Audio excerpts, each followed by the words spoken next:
그 어려운 결혼도에서 지금까지 왔는데 이제 와서 갈라설 게 아니라면 앞으로도 수십 년을 더 함께 해야 할 텐데 그 대화 한번 못할 게 뭐 있겠습니까? 용기를 내어 보세요. 이렇게 물어보는 겁니다. 우리는 왜 부부관계를 멀리하게 되었을까? 당신은 왜 나랑 관계를 안 하려고 하는 거야? 부부관계를 회복하면 우리 더 좋아질 수도 있지 않을까? 용기를 가지세요. 그리고 내 배우자에게 한번 물어봐 주세요. 남은 여생을 함께 더 행복하게 보낼 수 있지 않을까? 성생활이 인생의 기쁨이 아니라 아이를 낳기 위한 것이라고만 생각된다면 중년 이후 황혼기의 사람들에게 성생활은 아무런 의미가 없는 것이라 생각될 수 있겠죠. 하지만 황혼기에도 성생활은 있습니다. 나는 지금 75세이고 아내는 2살 아래입니다. 나이가 들었고 은퇴도 오래전에 했지만 우리 부부 둘 다 건강하지요. 그래서 일주일에 날을 정해 주말이면 꼭 부부관계를 합니다. 혹시 애들이 와서 그날 못하게 되면 그 다음 날이라도 꼭 가려고 합니다. 그래서인지 우리 부부는 금실이 참 좋고 과거보다 지금이 더 행복합니다. 흔히들 나이가 들면 성욕이 사라질 것으로 생각하기 쉽습니다. 하지만 성에 있어 특별한 연령이 있는 것은 아닙니다. 모든 성이 자연스러워야 하듯이 중년과 노년의 성 역시 자연스러운 것입니다. 하지만 중년 노년의 성생활이 그렇게 쉽지만은 않은 게 우리의 현실이죠. 아내가 부부관계를 거부해서 너무 힘들어요. 결혼 25년 차인 한 남성분의 이야기입니다. 이분은 부부관계를 1년에 한 번 정도, 그것도 정말 어렵게 한다고 합니다. 이분은 부부관계를 중요하게 생각하는데 아내는 부부관계를 정말 싫어한다 하네요. 이제 강요를 할 수도 없고 어떻게 해야 할지 모르겠어 마음이 너무 힘들다고 합니다. 그런데 또 결혼 35년 차인 어떤 남성분은 아내분이 매일 성관계를 해달라고 해서 남편이 도망다닐 정도라고 합니다. 나도 좋긴 좋은데 이제는 체력이 안 된다고 멋쩍게 웃으셨습니다. 이 부부들은 왜 이렇게 다른 걸까요?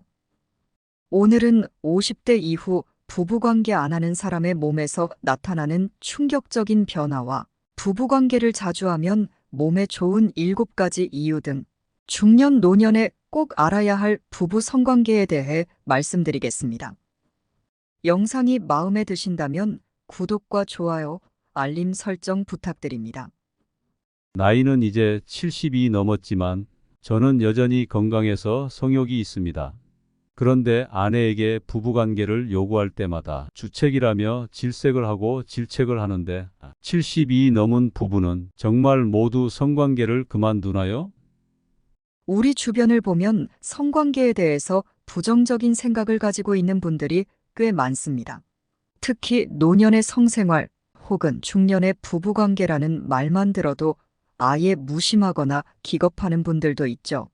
여러분의 부부관계는 어떻게 하고 계신가요? 혹시 섹스리스라는 단어를 들어보셨나요? 혼인생활 11년을 하면서 그간 부부관계는 단 10여 차례. 예전에 한 연예인이 기자회견을 통해 부부의 성관계 횟수를 밝히며 섹스리스 부부가 사회적 이슈로 떠올랐죠. 특별한 사유 없이 성관계를 갖지 않는 부부를 섹스리스 부부라고 하는데요. 횟수의 기준에 대해서는 아직 의견이 분분하나 일반적으로 3개월에 1에서 2회 정도 혹은 1년에 10번 이하로 하는 부부들을 섹스리스 부부라고 합니다. 단어적 의미를 풀어보면 모자르다는 뜻인데요. 상대는 만족하는데 나는 좀 더 했으면 좋겠다. 한쪽이라도 이렇게 생각하면 섹스리스라고도 이야기합니다. 주변을 둘러보면 너나 할 것 없이 섹스리스 부부들이 참 많습니다. 그런데 우리나라에는 섹스리스보다 섹스오프가 더 많다고 합니다. 섹스오프는 1년에 한 번도 관계를 안 갖는 부부입니다. 서울에 거주하는 성인들을 대상으로 한 성생활 실태 조사에서 1년에 한 번도 성관계를 안 한다고 응답한 사람이 36%나 되었다 합니다. 3명 중 1명은 성관계를 안 하고 있다는 거죠. 50대 이후 성관계 없는 부부의 결말. 결혼은 매일매일 확인을 해가는 과정입니다. 그 사람이 나를 사랑하는가? 내가 그 사람을 사랑하고 있는가? 특히 저 사람이 저 표현이 나를 사랑하기 때문일까? 나를 배려하는 것일까? 이런 것들을 확인하는 과정이 아닐까 싶습니다. 이런 것이 확인됐을 때 내가 그리고 내 결혼 생활이 행복하다 느끼는 거죠. 부부 성관계에 있어 이런 대법원 판결문이 있습니다. 성관계는 혼인제도의 본질 중의 본질이다. 부부간의 성관계가 없다라고 하는 것은 흔히 농담으로 이야기하는 안고 없는 찐빵과 같은 겁니다. 부부관계를 안 하면 상대한테 굉장히 무심하게 되고 그저 경제 공동체 같은 느낌으로 살게 됩니다. 노년의 각방을 쓰는 부부들이 정말 많지요. 아이들 키우고 양가 부모한테 잘하고 노후 준비를 잘하는데도 부부관계가 참 중요한 게 부부관계가 없어지면 부부 사이가 멀어지고 남남처럼 되는 경우가 많습니다. 되게 서먹서먹해하고 나중에는 성관계가 전혀 없어도 아무렇지 않게 되거나 그냥 한쪽이 견디고 맙니다. 성관계만큼 친밀감이나 결속감을 단단하게 해주는 소통 방법도 없다 생각합니다. 몸이 멀어지면 마음이 멀어지고 마음이 멀어지면 몸이 멀어지기 때문에 사실 부부관계가 없어지는 것이 이혼에도 분명히 영향이 있겠죠. 어떤 부부들은 이혼의 이유가 성격 탓이다라고 얘기를 하는데 그 성격 차이가 성의 격차 때문이다. 이렇게 얘기를 하기도 합니다. 그래서 어떤 욕구 차이일 수도 있고 배려받지 못하는 문제 같은 이런 것들 때문에 그럴 수 있습니다. 중년에서 노년으로 갈수록 부부관계는 더 중요합니다. 왜냐하면 나이가 들수록 더 의지하고 믿을 사람은 배우자뿐이라는 걸 알게 되는 시기이기 때문입니다. 배우자의 중요성을 알고 사랑하는 부부일수록 행복한 노년을 보낸다고 하죠. 그리고 부부의 성관계는 중년 노년의 건강에도 도움을 줍니다.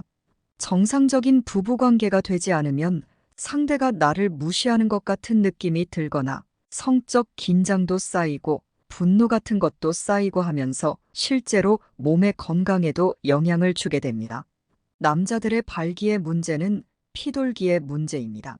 나이가 들면 혈관에 지방도 끼고 혈류도 약해지고 하기 때문에 발기가 잘 안 되는 문제도 있습니다. 그런데 특히 부부관계가 없는 분들은 발기가 될 일이 없기 때문에 좀 더 빠르게 나빠지죠. 사정을 못하면 전립선에 문제가 생깁니다. 여자들도 나이가 들면 질이 건조해지면서 폐경 이후에 질이 붙는 경우가 많이 있습니다. 건강한 노년의 성관계를 통해서 질의 건강을 유지할 수 있습니다. 부부관계를 안 해서 오히려 편하다 하시는 분들이 있는데요. 평소에 부부관계를 위해 어떠한 노력도 하지 않으니까 그냥 편하게 느껴지는 겁니다. 상대한테 잘 보이지 않아도 된다. 매력 있게 보이지 않아도 된다. 그런데 그건 편한 점이라고 할 수 없습니다. 부부간에 당연히 해야 되는 소통의 방식인 부부관계를 안 하는데 정말 편하기만 하고 문제가 없을까요? 중년에서 노년으로 갈수록 부부관계는 더 중요합니다. 사랑하는 두 사람이 섹스리스로 가는 과정은 어떨까요? 첫 번째는 임신과 출산입니다. 임신을 하면 의사들은 초기에 아주 위험할 때 빼고는 성관계가 크게 문제가 되지 않는다 합니다. 그런데도 임신을 하면 출산할 때까지 성관계를 안 하는 경우가 굉장히 많습니다. 그러고 출산하면 해야지 했는데 출산하고 나면 아내가 몸을 회복하는데 시간이 걸리죠. 무엇보다 아이를 낳고 난 이후에는 모든 환경이 다 달라집니다. 자녀를 낳으면 일의 양도 많아지고 잠도 부족하고 맞벌이 하는 경우에는 더 심합니다. 이때는 아내가 지쳐서 못하게 됩니다. 여기서 어느 정도 회복되고 하면 좋은데 어느 날 남편이 이렇게 이야기하죠. 어떻게 한번 이날은 안 될까? 아니면 저날은 안 될까? 남편은 외도를 안 했다고 하면 그날만을 기다렸을 테니까요. 그리고 어느 날 남편이 이렇게 손이라도 잡으려고 손을 딱 잡았는데 탁 치면서 아 피곤해 짜증나 이러면 남편 입장에서 너무 상처를 받게 됩니다. 아내분이 임신을 해서 출산한 게 처음이듯 남편분도 아내가 아이를 출산한 게 처음이라 아내가 심신이 지치고 힘들어서 그걸 거절하는 걸 남편은 이해를 못합니다. 근데 아내도 그걸 모르고 심신이 힘드니 짐승같이 정말 지금 그걸 하고 싶어 도대체 이렇게 거절을 해버리면 남자가 받는 상처는 이루 말할 수가 없어서 그때 이후로 쭉 섹스리스 부부로 가버리는 경우도 많습니다. 두 번째는 한쪽의 외도입니다. 외도는 상대한테 굉장히 상처를 주는 일입니다. 외도를 한 사람은 자존감이 높아질 수 있는데 외도를 당한 피해자 입장에서는 자존감이 굉장히 떨어집니다. 특히 아내분들 입장에서 남편의 외도를 알게 됐을 때 정말 그 이후로는 성관계를 딱 단절하는 경우가 많습니다. 마음에 받은 상처, 배신감, 그건 이루 말할 수 없고 너무 더럽다는 거죠. 다른 여자와 몸을 섞은 남편을 도저히 받아들일 수 없다는 겁니다. 아내가 외도를 했을 때 남편분들도 만만치 않습니다. 다른 남자와 몸을 섞은 여자와 죽어도 못한다는 겁니다. 그래서 당연히 외도를 상대가 알게 되면 부부관계가 회복되는데 굉장히 오랜 시간이 걸립니다. 정말 애쓰지 않으면 둘의 사이는 아주 멀어져서 그냥 남처럼 경제 공동체로 살거나 헤어지는 수밖에 없게 되는 것입니다. 세 번째는 가치관의 차이입니다. 결혼하면 우리는 각자의 가치관 때문에 많은 문제를 겪습니다. 가치관이라는 게 쉽게 변하는 게 아니니까요. 50대에 갑자기 가치관이 변하고 달라지는 경우는 거의 없습니다. 그래서 상대의 단점이 보일 때 그걸 내가 견딜 수 있느냐를 생각해야지 내가 저 사람의 어떤 점을 바꾸겠다고 생각하면 정말 어렵고 힘들어집니다. 특히 가치관은 정말 바꾸기가 어렵죠. 그 가치관이라는 건 정치적 취향이나 삶을 살아가는 태도나 돈에 대한 생각 등 굉장히 확고할 수밖에 없는 것들입니다. 그래서 애초부터 가치관이 맞는 사람을 찾는 것이 제일 좋습니다. 중년 노년에도 관계를 할 수 있을까요? 여러분들은 90세에 무슨 성관계를 하겠어? 하고 얘기를 하지만 사실은 우리 인간들은 태어나면서부터 성적인 존재이기 때문에 사랑에 대한 욕구, 성에 대한 욕구는 너무 본능적이고 기본적인 겁니다. 그래서 이것들이 채워지지가 않으면 다른 방식으로 나타나고 죄책감으로 나타날 수 있기 때문에 사랑하고 싶은 마음, 사랑받고 싶은 마음, 또 성을 나누고 싶은 마음을 억제할 필요는 없다라고 생각합니다. 밥 먹고 물 마시고 숨을 쉬는 것이 남녀노소 누구에게나 자연스러운 생리현상이듯 중년이나 노년의 성 역시 자연스러운 것입니다. 성에 대한 정서적인 욕구는 남녀를 불문하고 변화 없이 계속됩니다. 젊은 청춘 시절에만 열정적인 사랑을 꿈꾸는 것이 아니라 사랑에 대한 욕구는 나이에 상관없이 영원히 지속되는 거죠. 더욱이 성에 대한 본능적인 감각에 좌우되는 청년기가 아닌 보다 편하고 여유 있게 즐길 수 있는 중년 노년기야말로 성적으로 가장 원숙한 시절을 맞고 있다 할 수 있습니다.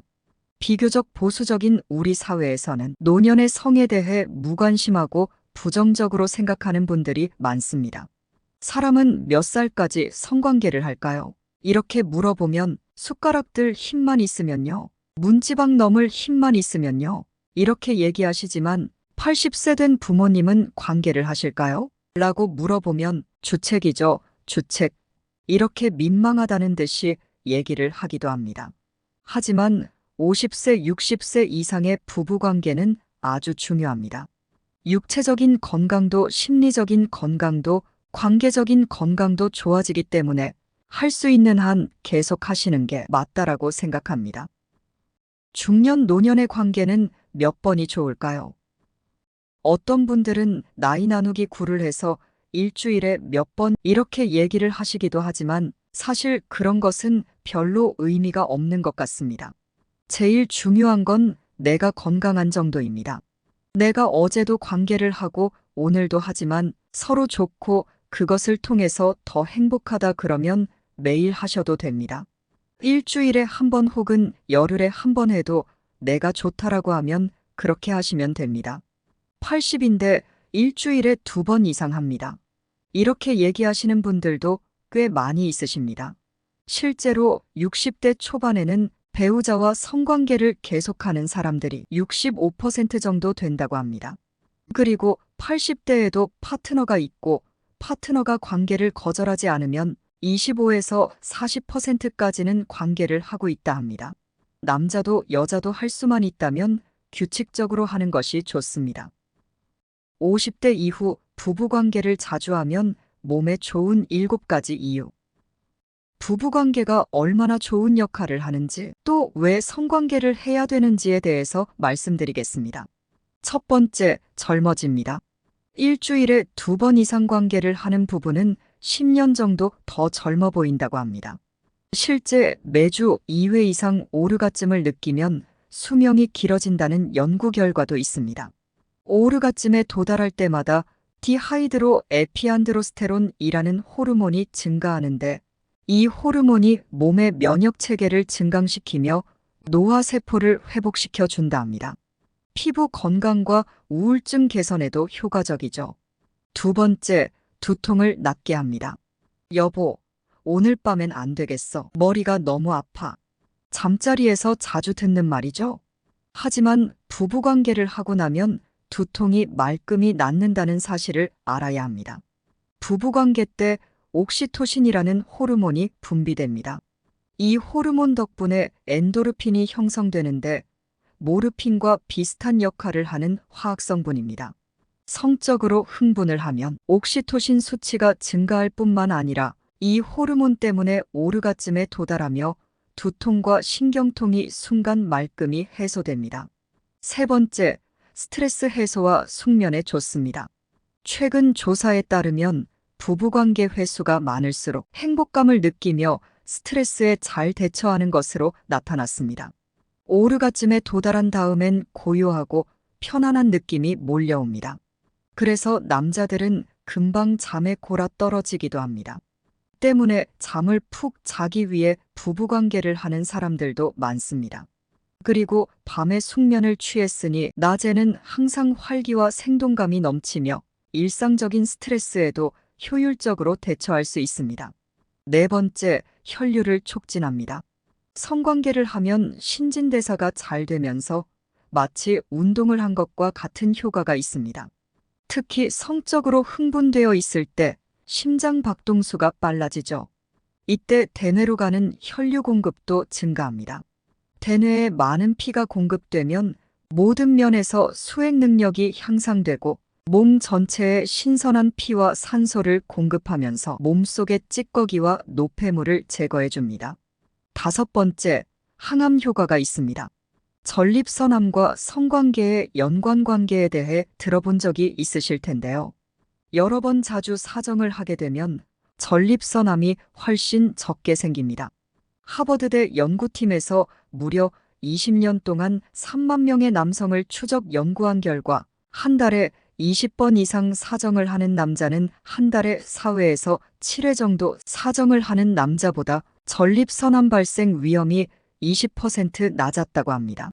이러한 이유는 사정이 잦을 때 전립선암을 유발하는 물질을 제거할 수 있기 때문이라고 합니다. 제가 아는 한 의사분이 재밌는 얘기를 들려주셨는데요. 어느 여성분이 남편과 성관계를 하면서 다른 때와는 다른 남편의 숨소리와 신체의 소리를 듣고 남편 건강에 이상이 있는 것 같다는 느낌이 들었다 합니다. 그래서 검진을 받게 되었는데 그 결과 폐암을 조기에 발견하게 된 겁니다. 여섯 번째, 요실금 예방과 발기 능력이 증가됩니다. 부부관계를 하면 골반 아랫부분이 골반저근이 운동을 하게 됩니다. 소변이나 대변을 볼 때 꽉 참는 힘 또는 밖으로 미는 힘을 주는 가장 아랫부분에서 몸을 받쳐주는 근육을 골반저근이라고 하는데요. 케겔 운동이라고 들어보셨죠?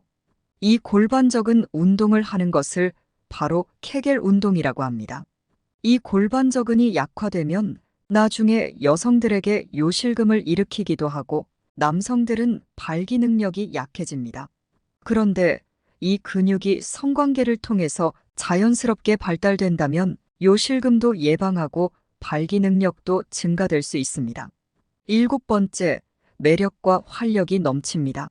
누군가가 나를 사랑해주고 나도 누군가를 만족시켜준다는 이런 느낌을 가질 수 있고, 아침에 성관계를 한다면 하루 동안 굉장히 기분이 업돼서 지내기도 합니다. 물론 아침에 성관계를 하고 피곤하다는 사람도 간혹 있긴 합니다만 자신의 신체 리듬에 따라서 좋은 시간에 하시면 될 것 같습니다. 관계를 할 때 서로 사랑한다, 예쁘다, 좋다, 멋지다 이런 이야기를 많이 하면서 서로 매력과 애정이 더 상승되기 때문에 특히 부부라면 정기적인 관계를 미루지 않으셨으면 합니다. 서먹한 부부관계를 풀고 싶다면 이렇게 해보세요. 일단 부부관계에 대해 얘기하려면 다른 대화가 잘 돼야 합니다. 다른 대화도 안 되면서 관계에 대한 얘기를 갑자기 할 순 없는 일이죠. 왔어? 밥 먹었어? 자자. 이 정도만 얘기하는 부부라면 부부관계에 대한 얘기를 꺼내기는 너무 어려울 것입니다. 내가 요즘 어떤지, 당신의 사랑이 왜 더 필요한지, 혹은 이 사람이 관심 있는 게 뭔지, 요즘 이 사람을 힘들게 하고 있는 게 뭔지, 혹은 내가 힘든 게 뭔지, 이런 것들에 대해서 서로 이야기를 나누면서 대화를 맞춰가지 않으면 사실 부부의 성관계에 대해 얘기하기가 굉장히 어렵습니다. 솔직하게 얘기하는 게 좋은데 솔직하게 이야기하는 것도 평소에 연습이 되어 있어야 합니다. 그래서 부부라면 저녁 식사 후 밤 산책을 같이 한다든지 혹은 마주 앉아서 차를 마신다든지 그런 시간에 서로의 얘기를 나누면 좋겠습니다. 특히 성관계에 있어서 50대 부부가 되면 속궁합이 안 맞는 경우는 거의 없어야 된다고 생각합니다. 안 맞으면 뭔가 바꾸려는 노력이 있었어야 합니다. 속궁합이란 게 사주팔자처럼 정해져 있는 게 아니기 때문입니다. 물론 사람의 몸과 성기는 모양새가 다 다르기 때문에 좋아하는 부분이 맞을 수도 있고 안 맞을 수도 있지만 사실 성관계는 육체적으로만 되는 게 아니고 마음도 잘 맞아야 합니다. 그렇기 때문에 서로 노력하고 맞춰가면서 얼마든지 잘할 수 있습니다. 그래서 부부간의 대화가 잘 되면 이렇게 했으면 좋겠다. 이렇게 하면 내가 더 좋을 것 같다. 이런 식으로 피드백도 주고받으면서 맞춰갈 수 있는 것입니다. 우리가 대화를 할 때 잘 모르는 사람하고 말하긴 너무 어렵습니다. 성관계도 마찬가지입니다. 그 사람에 대해서 많이 알고 그 사람이 좋아하는 걸 알고 무엇을 원하는지를 알면 당연히 좋아질 수 있습니다. 속궁합은 정해진 게 아니라 맞춰가는 거고 서로에게 좀 더 열려 있고 많이 이야기할수록 더 좋아질 수 있다는 점을 기억하세요. 배우자가 이성으로 안 보인다면 중년 부부들은 사실 서로한테 너무 익숙해져서 욕구가 자꾸 생기지 않는 게 문제입니다. 익숙해지면 성적인 어떤 매력을 죽이고 욕구를 죽이기 쉽습니다. 그래서 결혼은 성관계의 무덤이다 그러지만 사실 꼭 그렇지만도 않습니다. 문제는 우리가 익숙해진 것을 그냥 받아들이고 거기에 대한 노력을 안 하기 때문입니다. 상대에게 내가 성적으로 매력이 있는 사람으로 보이는 것 굉장히 중요합니다. 꾸미고 입는 것, 여자로 보이는 것, 남자로 보이는 것, 이게 굉장히 중요합니다. 그러려면 샤워하고 옷을 벗고 돌아다닌다거나 속옷만 입고 돌아다닌다거나 이런 식으로 신비감을 깨는 일은 좀 안 하는 게 좋습니다. 어느 정도의 신비감이 있어야 그 사람한테 어떠한 성적 욕구도 더 생길 확률이 큽니다. 그런데 우리는 밖에 나갈 때는 화장하고 잘 차려입으면서 집 안에서는 굉장히 늘어진 모습을 보일 때가 많습니다. 물론 매번 긴장하고 살 순 없는 일이죠. 매일 긴장하고 살아라기보단 너무 늘어진 모습을 보이는 건 피하는 게 좋다는 말씀을 드립니다.